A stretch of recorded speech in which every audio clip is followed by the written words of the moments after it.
Hello, and welcome to Anime Audio Commentary. Today I'll be commenting over episode 14 of Neon Genesis Evangelion. If you'd like to watch along, start watching now.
Alright, so this episode, it's sort of starting off as a clip show.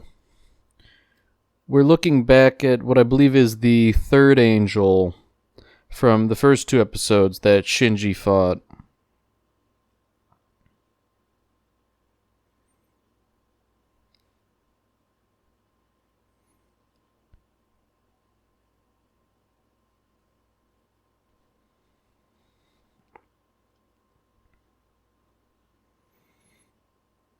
We also have the activation of Unit 1, presumably as it was going to combat the third angel. See, this episode is a good example of a thing that anime does on occasion, where they just have one episode in the middle that sort of recaps the plot thus far. Personally, I'm not a super big fan of them, because it's basically like a budget-saving exercise, but there are ways that they can be used more effectively. They can be used to advance the plot or otherwise serve the story in a way that sort of masks their true nature as a budget-saving device. So, now we've got Misato adding dialogue. It seems like she's giving a report to higher-ups.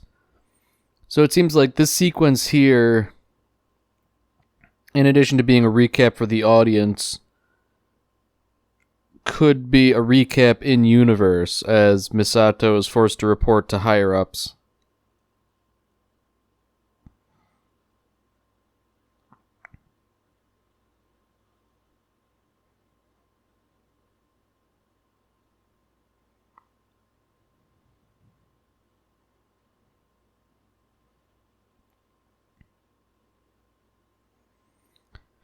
So now we're just sort of going through a bunch of significant plot points thus far.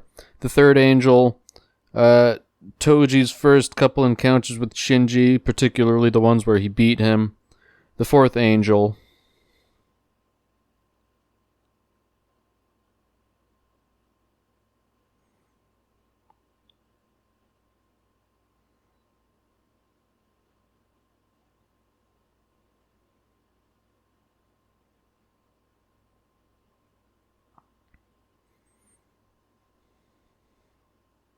So notably, they're talking about the evacuations in response to the fourth angel as though it was just sort of a routine thing. And I suppose by this point, it kind of was with all the various angel scares. But the way Misato was talking about it, it seems like a lead up to a but.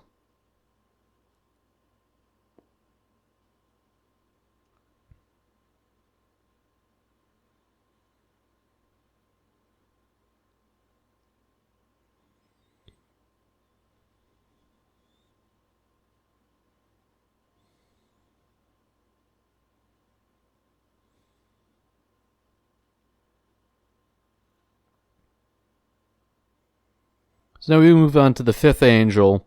And at this point, I'm bound to say the fifth angel was probably the most effective and the most dangerous of all the angels so far. Like, sure, there was that angel that had hacked into Nerve and the one that turned off the power, but I really feel like the fifth angel was the closest to actually accomplishing its goals. In no small part because the Evas couldn't close in for hand-to-hand combat like they normally do.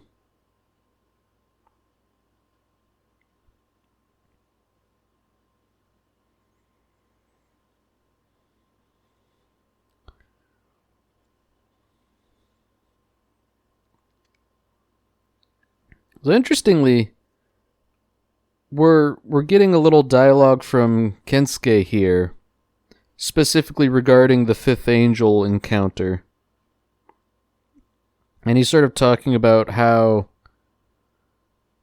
I guess he's speculating on what actually happened. And surprisingly, he's sort of hitting the mark.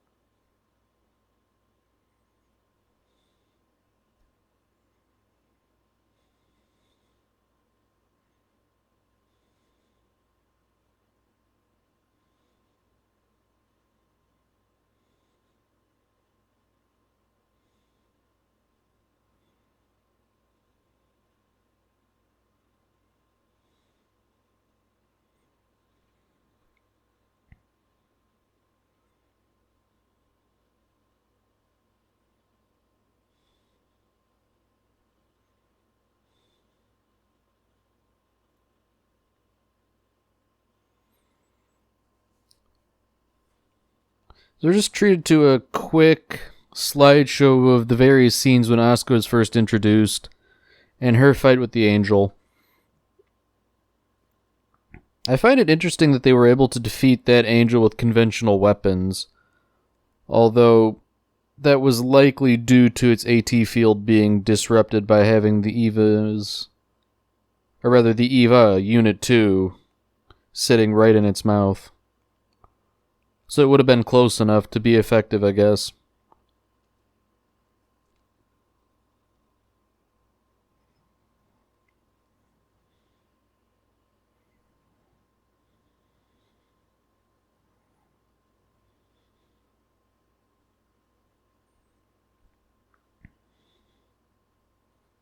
Now this next sequence here, I think, is one that really deserves to be in a highlight reel, where Shinji and Asuka work together to defeat that angel that's split in half.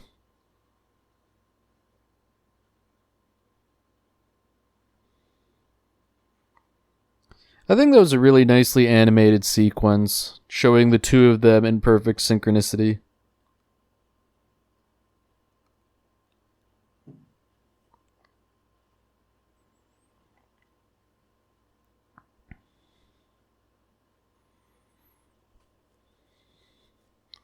Now, the whole Magma Diver episode is a pretty interesting one because I think that's really the only time we've seen a dormant angel outside of Adam, which was briefly shown in the briefcase. I guess it's more appropriate to say it's the only time we've seen a dormant angel that then became a threat. But it begs the question of if all the angels are just chilling somewhere on Earth dormant, or what precisely their deal is.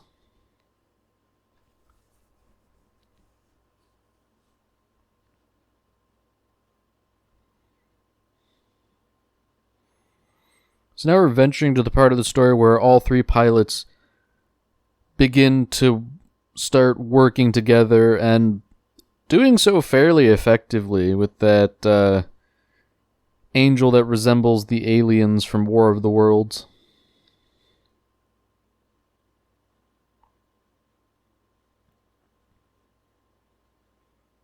You know, if it were up to me, like the past few episodes are probably my favorite. I really like the dynamic of the three EVA pilots working together without there being too much tension from all their personalities. Granted, it can't be entirely avoided, but I feel like they're at their best when they work together.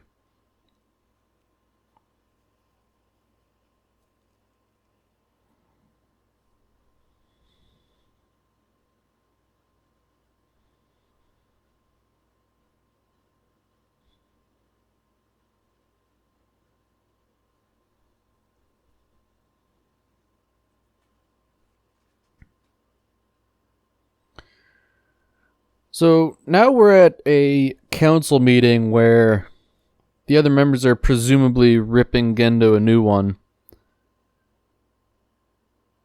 Interestingly, they're playing politics here.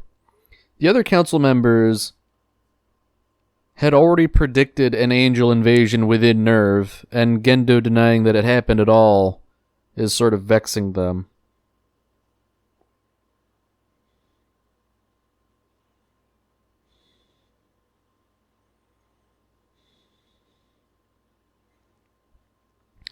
So Gendo mentions the Dead Sea Scrolls, which are actually a real thing. I believe they were like biblical tracts that were found in, well, the Dead Sea, and they're among the most ancient things, most ancient written histories we have to this day.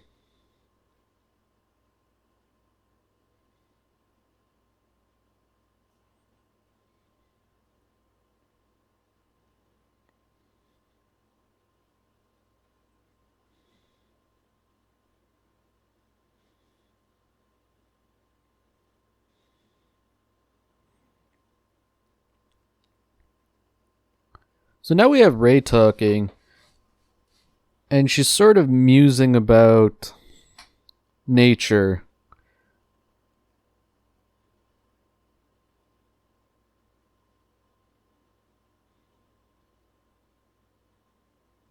And everything's sort of tying together into this sort of blood metaphor.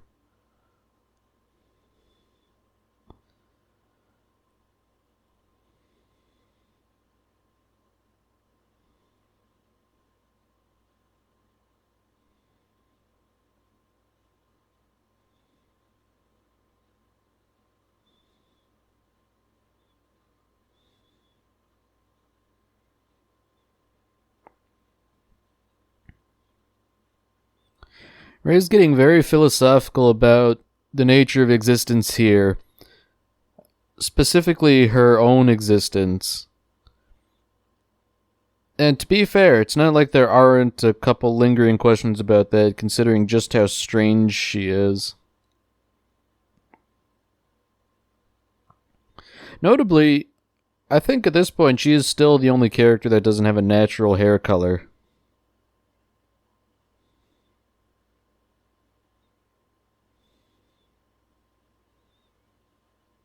Well, I take that back. Misato's hair is sort of abnormally colored too. Well, hush my mouth, I guess. I would have considered that foreshadowing, but guess I hadn't been paying enough attention. I always thought her hair was more black than purple, but I guess I was wrong.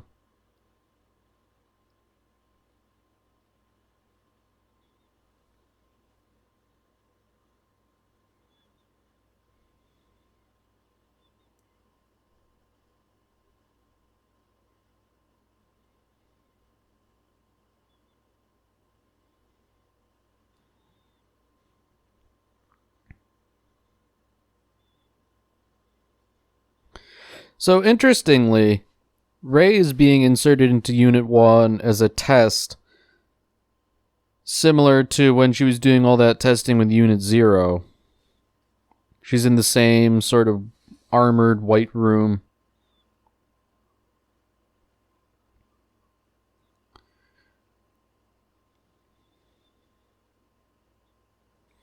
So I guess they're sort of testing all the pilots in turn.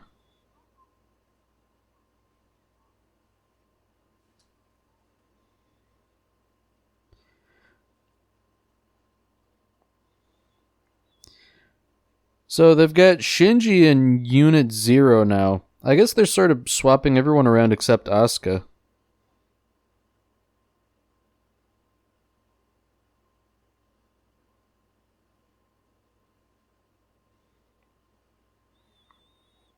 Asuka seems to resent this whole thing to begin with, interestingly enough.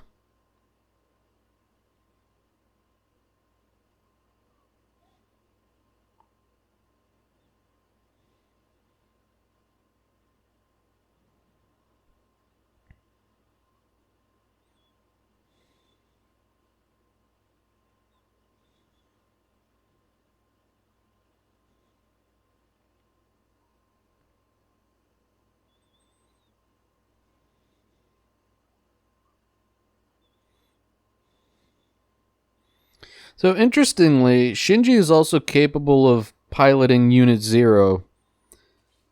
At least what we've seen so far, it's not outright rejecting him.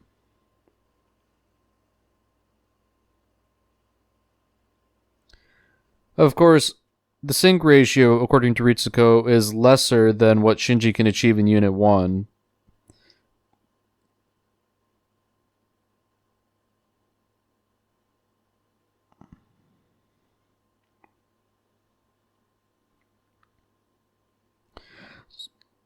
So Ritsuko mentions something somewhat alarming.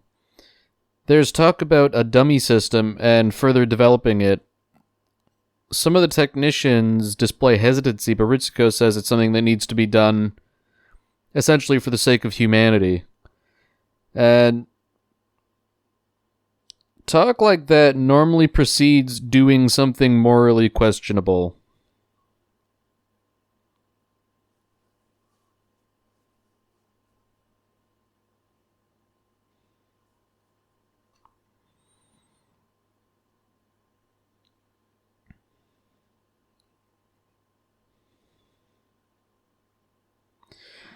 So as the test proceeds, something immediately starts going wrong.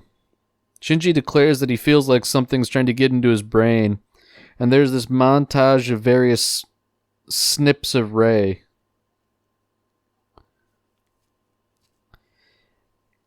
And then almost immediately, Unit Zero starts going out of control.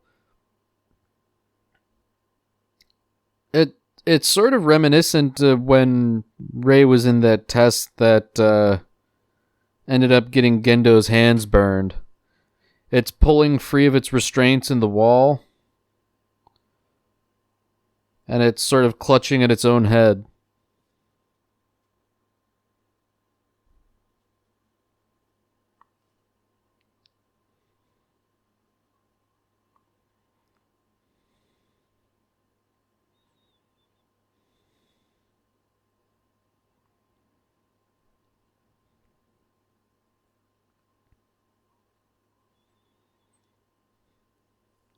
So just like when Rei was in it, it's immediately beginning to punch at the control room. But this time, instead of Gendo being there, it's Rei.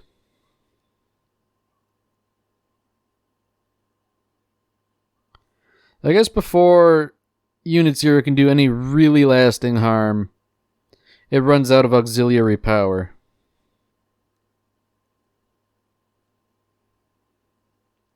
So even Misato is somewhat upset by this.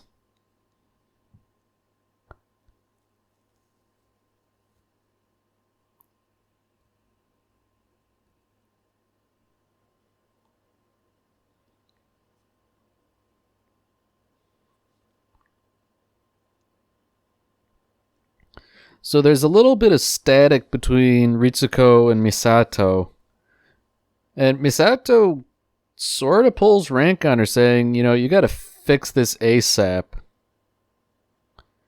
But Ritsuko thinks to herself that Unit Zero was after her. And she can't think of any other possibility, which is interesting. Especially given for her general lack of concern for the well-being of the pilots.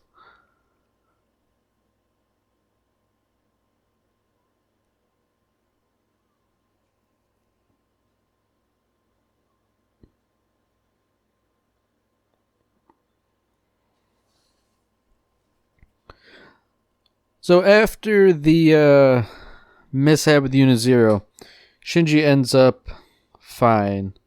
Albeit he's stuck in the hospital, staring at the same unfamiliar ceiling he normally does.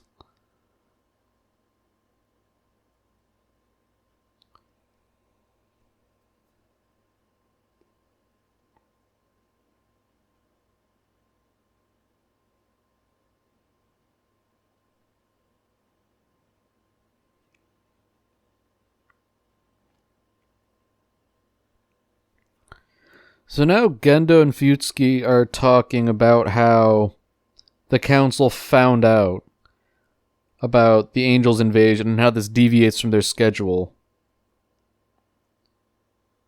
So once again, they're sort of talking cryptically about various things.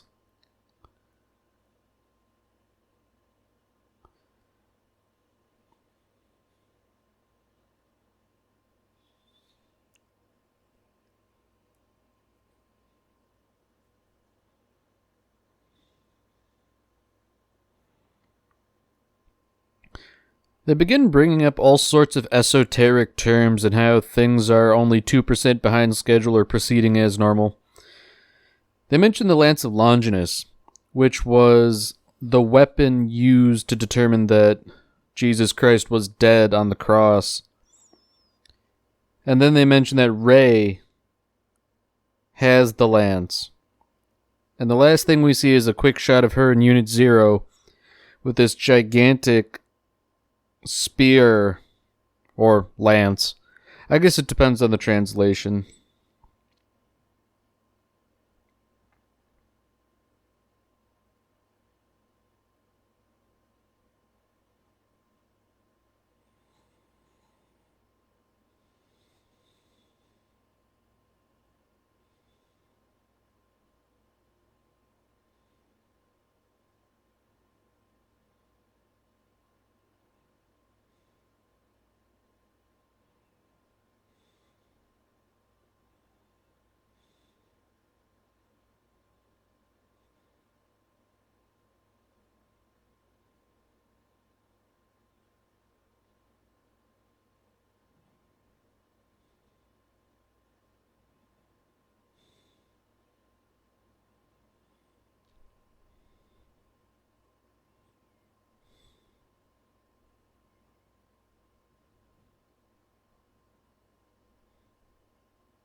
Alright, that's it for this episode.